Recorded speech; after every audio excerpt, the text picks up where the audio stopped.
65% es más que 35%, pero es menos si se divide para 3. Por eso la unidad. Para eso la unidad. A eso vamos con la unidad. No se lo dijo en la convocatoria de Cuenca, pero estaba implícito. Felizmente, la unidad comenzó por donde debía. Por poco, básico y urgente. Les cuento que el apoyo sin que sea mi tesis de unidad. Me adhiero sin que haya sido mi visión de unidad. Y así creo que tenemos que hacer la mayoría democrática del Ecuador. Yo creía que primero había que estructurar un proyecto, una plataforma, y sobre esa base comenzar a negociar adhesiones. Pues la sabiduría de quienes tienen más experiencia que yo en política ante esta coyuntura dijo lo contrario. No, Carlos. Mientras más en detalle entremos, menos unidad va a haber. Más diferencias vamos a tener. Un segundo tema. Yo creía que la unidad tenía que ser solo de la tendencia. Es decir, de quienes estamos del centro derecha al centro izquierda. No incluir una izquierda radical, como se define a sí mismo de la de Paul Carrasco, aunque ciertamente democrática. Repito, otra vez, quien tiene mucho más experiencia en política que yo, dijo, tampoco, Carlos. La unidad tiene que ir más allá de las ideologías. De nada sirve que nos unamos solo entre tendencias afines. Ahí no hay mucho que conceder, ahí no hay mucho que negociar, ahí no hay mucho que avanzar, ahí no hay mucho que crecer. Pero sobre todo ahí se reducen las posibilidades de ganar. Con esa visión entonces se empezó el 23 de febrero, los que lo tienen algunos mojándose los pantalones. La propuesta inicial de unidad en Cuenca, que no fue última porque allí comenzó un proceso que no se cerró, que no fue perfecta, que no fue completa, que no fue ideal, pero que fue la posible. Y que dio una gran señal al Ecuador, por primera vez. Se iba más allá de una convocatoria, de un llamado, de una exhortación. Se concretó en un primer gesto. Concurrí, la apoyé. Me dio gusto reencontrarme con quienes habían apoyado a Correa como yo, equivocadamente, y fueron más traicionados que yo, ciertamente. Mónica Chuji, por ejemplo. César Rodríguez, por ejemplo. Marcelino Chumpí, por ejemplo. Y con mucha pena vi que enseguida, por los vacíos u omisiones o imperfecciones de la propuesta de unidad, quienes creen en lo mismo se dedicaron a desprestigiarla en vez de complementarla. Que primero es un acuerdo nacional. ¿Cómo? ¿Quieren que los llamemos cuando esté un acuerdo cuajado para unirse a qué? ¿Algo en lo que no podrán aportar? Que fue una reunión de filósofos sobre principios democráticos. Fue mucho más.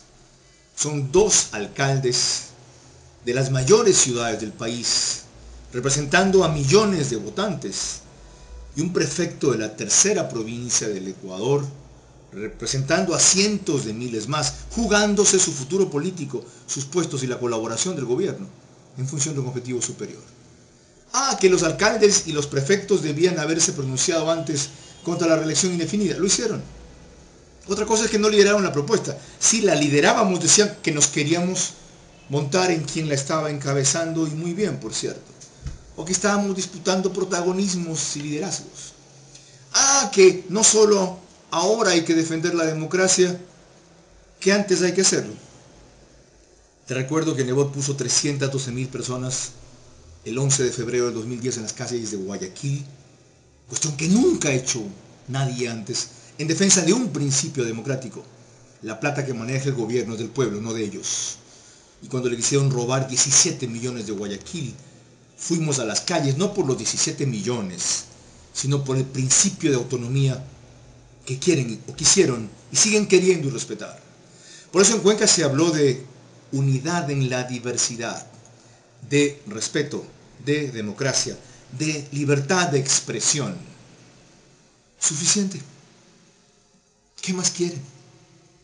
Los siguientes pasos se deben dar. Y de paso, valga la redundancia, Yo creo que esa unidad no triunfa si no logra una concertación con sectores que por cuerda aparte están en el mismo camino, pero sin converger todavía. Volviendo al inicio de mi comentario. Y específicamente, de nada vale que hoy Lasso tenga 32% de intención de voto, si él cree que eso le basta para llegar y desmerece el aporte que puedan hacer los demás. De nada vale que los tres impulsores de la unidad en Cuenca hayan ganado, uno con 60% en Guayaquil, otro con 53% en Quito y otro por tercera vez la prefectura de la SUAY con un margen muy amplio, si desconocen el terreno avanzado por Lasso. Banquero al cual no le daba ni el 10% y tuvo el 24%, que realmente fue el 32%, versus Correa que tuvo el 48%. Y lo digo yo en una entrevista que verán pronto con Carrasco. Él no quiso objetar porque hubiese parecido mal perdedor y eso además no obligaba a una segunda vuelta. Estamos condenados a entendernos. Otra cosa es que a ciertos entornos de los líderes mayores les afecte la unidad. Sí, ya no van a ser candidatos como ellos querían, ya no van a encabezar la lista como ellos querían, ya van a compartir el espacio que antes era unilateral, ya no podrán ser director nacional sino regional. Sí, a eso nos obliga la coyuntura crítica del país. Sí, ese tipo de concesiones reclama el momento que vive el Ecuador enrumbado a Venezuela, ¿ya? Aunque con una velocidad menor. Por eso hay que saludar la unidad que empezó en Cuenca, hay que criticarla, no destruirla, hay que complementarla, hay que ampliarla, hay que nutrirla. Hoy hay que ver el vaso medio lleno como la necesidad de completarlo en vez de medio vacío con la intención de drenarlo. Vamos a ver quiénes trabajan lo uno y vamos a ver quiénes trabajan por lo otro. Vamos a jugarnos de verdad por la unidad. Si nos dividimos, nosotros reelegimos a Correa. Si nos dividimos, nosotros reelegimos a Correa. ¿Que esto tendrá que terminar en una candidatura? Sí, sin duda. ¿Que hay algunos aspirantes, unos con más opción, otros con menos? También.